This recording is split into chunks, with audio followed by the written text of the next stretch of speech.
Hello friends, welcome back to our channel. இன்னைக்கு நம்ம சேனலில் என்ன பார்க்க போகிறோன்னா, எலக்ட்ரோஸ்டாட்டிக் லெசனில் இருக்கிற எக்ஸசைஸ் சம் தேர்ட் கொஸ்டின் பார்க்க போகிறோம். 5 identical charges Q are placed equidistant on a semicircle as shown in the figure. இந்த படத்தில் இருக்கிற மாதிரி 5 identical charges Q place ஆயிருக்கு.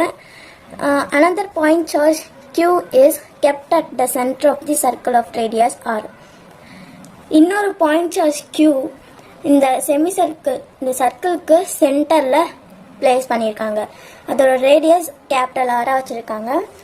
அதுக்கப்புறம் calculate the electrostatic force experienced by the charge Q. இந்த point charge experience பண்ணுற டோட்டல் எலக்ட்ரோஸ்டாட்டிக் ஃபோர்ஸஸ் தான் நம்ம கண்டுபிடிக்கணும். இப்போது இந்த பாயிண்ட் சார்ஜுக்கு இந்த சார்ஜ் ஃபோர்ஸ் கொடுக்கும், அதே மாதிரி இந்த சார்ஜும் கொடுக்கும். இந்த மாதிரி இந்த 5 சார்ஜஸும் இந்த பாயிண்ட் சார்ஜஸ்க்கு ஃபோர்ஸ் கொடுக்கும். அப்போனா நம்ம இந்த மாதிரி 2 or more சார்ஜஸ் நம்ம எடுத்தால் சூப்பர் பொசிஷன் பிரின்சிபல் யூஸ் பண்ணணும்னு நம்ம ப்ரீவியஸ் வீடியோவில் பார்த்துருப்போம். அதுக்கு முன்னாடி இந்த 2 சார்ஜஸும் ஈக்குவல் அண்ட் ஆப்போசிட்டாக இருக்குது. எப்படி ஈக்குவலாக இருக்குன்னு சொல்கிறாங்கன்னா, இப்போ இதோட மேக்னியூட் என்ன வரும்? Force equal to K Q by R square. இதோட மேக்னிடியூட் அதே தான் வரும். அப்போது ஈக்குவலாக இருக்கா? அதே மாதிரி ஆப்போசிட்டாக இருக்குது. ஆப்போசிட்டாக இருந்தால் என்ன? இப்போ இது ப்ளஸ்னா இது மைனஸில் வரும். அப்போனா ரெண்டையும் நம்ம சம் பண்ணும்போது கேன்சல் ஆயிடும். அதனால் நம்ம இந்த 2 ஃபோர்ஸும் கேன்சல் ஆயிடுது அப்படின்னு வேர்டிங்ஸ்லவே நம்ம எழுதிடலாம். எப்படி எழுதலாம்னா, the force acting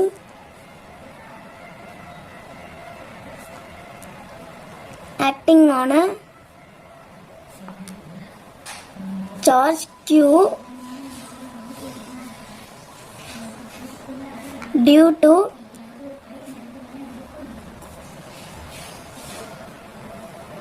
Q. இந்த சார்ஜஸ் நம்ம Q1 Q2 Q3 Q4 Q5 எடுத்துக்கலாம்.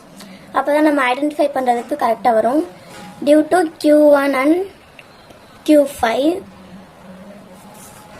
are equal and opposite.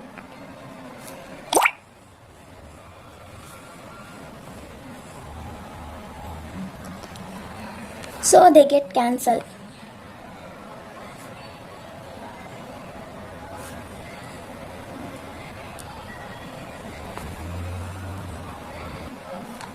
இப்போ இந்த 2 சார்ஜஸும் கேன்சல் ஆயிடுச்சு. இதை நம்ம எடுத்துக்கக்கூடாது. இப்போது அதுக்கப்புறம் இந்த 3 சார்ஜ் இருக்குது. இப்போ இந்த Q2 எடுத்துக்கலாம். இந்த Q2 பாசிட்டிவ் தான். பாசிட்டிவ்னா என்ன? அந்த ஃபோர்ஸ் எப்படி ஆக்ட் ஆகும்? அவே ஃப்ரம் தி சார்ஜஸ் தான் ஆக்ட் ஆகும். இப்போது இந்த Q2 இந்த Qக்கு கொடுக்குற ஃபோர்ஸஸ் இப்படி away from the charge act ஆகும். அதே மாதிரி இந்த Q3 இந்த Qக்கு கொடுக்குற force away from the charge. அதே மாதிரி தான் Q4 இருக்கும். இப்போ இந்த Q2 and Q4 மட்டும் இங்கே ஒரு ஆங்கிள் மேட் பண்ணுது. என்னன்னா இங்கே 45 டிகிரி வரும். எப்படி 45 டிகிரினா, நான் தனியாக வரைகிறேன், அப்போ தான் புரியும். பாயிண்ட் சார்ஜ் Q,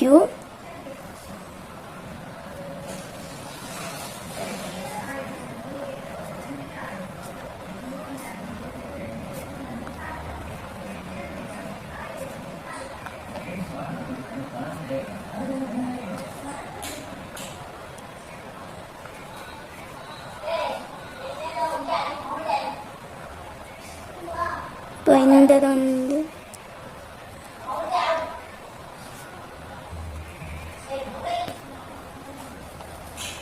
எப்படி இங்கே 45 டிகிரின்னு சொன்னேன்னா, இப்போ இது வந்து ரைட் ஆங்கிளில் இருக்குது 90 டிகிரி. இதுக்கு ஹாஃபில் தான் இந்த ஆங்கிள் மேட் ஆகிருக்கு. அப்போது 90ல் பாதி எவ்வளோ? 45. அதனால தான் இங்கே 45 டிகிரின்னு சொன்னேன். அதே மாதிரி தான் இங்கேயும் 45 டிகிரி.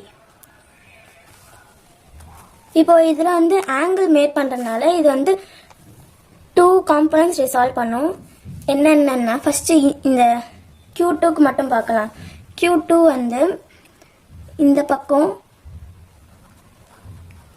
Q2 நம்ம ஃபோர்ஸஸ் தானே பண்ணுறோம்.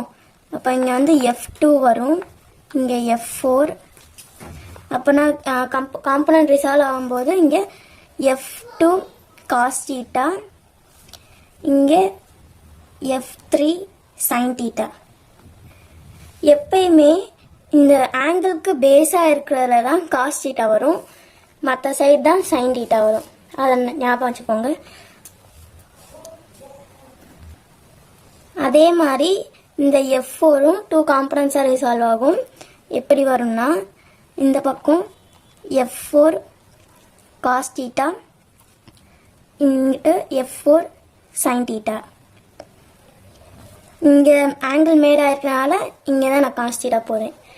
இப்போ வந்து இந்த ரெண்டு ஃபோர்ஸஸும் ஈக்குவல் அண்ட் ஆப்போசிட். எது F4 அண்ட் F3. ஏன்னா இந்த F4ஓட மேக்னியூட் வந்து Q by R ஸ்கொயராக இருக்கும். அதே மாதிரி தான்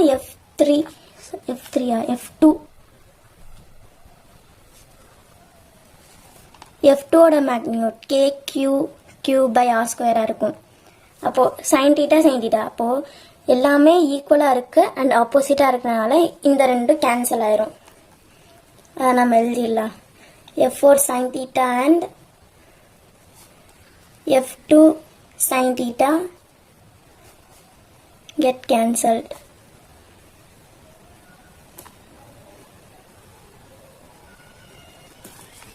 இப்போ மிச்சம் இருக்கிறது என்னென்ன ஃபோர்ஸ் இருக்குன்னா இந்த F4 cos theta, F2 cos theta, இந்த Q3ஓட ஃபோர்ஸ், அதாவது F3 இருக்கு. இந்த மூணு மட்டும் நம்ம சூப்பர் பொசிஷன் பிரின்சிபல் வச்சு வெக்டார் சம் பண்ண போகிறோம். அதுக்கு டோட்டல் ஃபோர்ஸ் ஈக்குவல் டு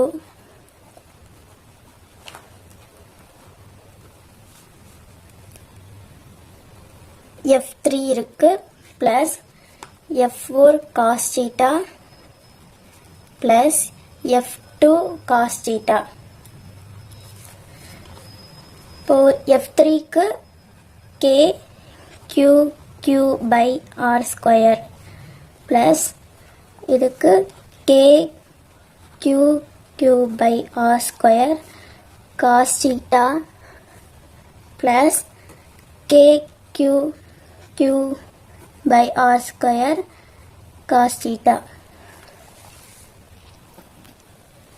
இப்போ இதில் எல்லாமே காமனாக இருக்கிறது Q by R ஸ்கொயர். அதை நம்ம காமனாக எடுத்துடலாம். எடுத்தா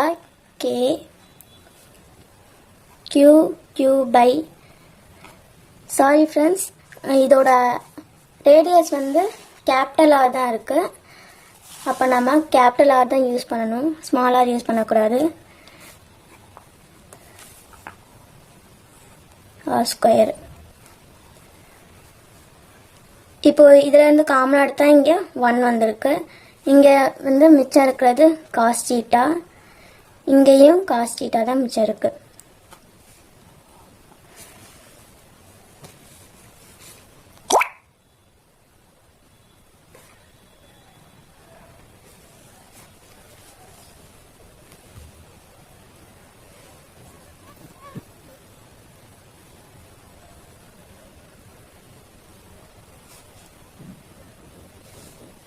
நெக்ஸ்ட்டு இதோட நம்ம காமனாக எடுத்துட்டு இங்கே தீட்டாவோட வேல்யூ 45 டிகிரி இருக்குது. அதனால் நம்ம இங்கே 45 டிகிரி சப்ஸ்டியூட் பண்ணுறோம். cos 45 வந்து 1/√2, அதே மாதிரி இங்கே 1/√2. இது ரெண்டையும் ப்ளஸ் பண்ணால் 2/√2. அதுக்கப்புறம் இந்த K வேல்யூவை நம்ம சப்ஸ்டியூட் பண்ணிக்கலாம். 1/4πε0 Q by R ஸ்கொயர் 1 + 2/√2. இதுவே நம்ம இதை வெக்டார் ஃபார்மில் எழுதுனா 1/4πε0 Q by R ஸ்கொயர் 1 + 2/√2. இங்கே நம்ம வந்து எலக்ட்ரோஸ்டாட்டிக் ஃபோர்ஸில் R கேப் டைரக்ஷன் டினோட் பண்ணோம். இங்கே வந்து ஃபுல்லாமே எல்லாமே இந்த எக்ஸ் ஆக்சிஸில் தான் வருது. F4 cos theta, F2 cos theta, இந்த Q3யோட ஃபோர்ஸும் இங்கே எக்ஸ் ஆக்சிஸில் தான் வருது.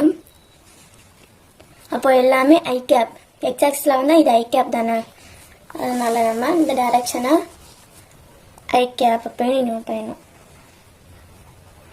அவ்வளோதான் ஃப்ரெண்ட்ஸ். ஓகே ஃப்ரெண்ட்ஸ், இந்த வீடியோ உங்களுக்கு பிடிச்சிருந்தா லைக் பண்ணுங்கள், கமெண்ட் பண்ணுங்கள், அண்ட் உங்களுக்கு தெரிஞ்ச எல்லா 12 ஸ்டூடெண்ட்ஸ்க்கும் ஷேர் பண்ணுங்கள். Thank you friends.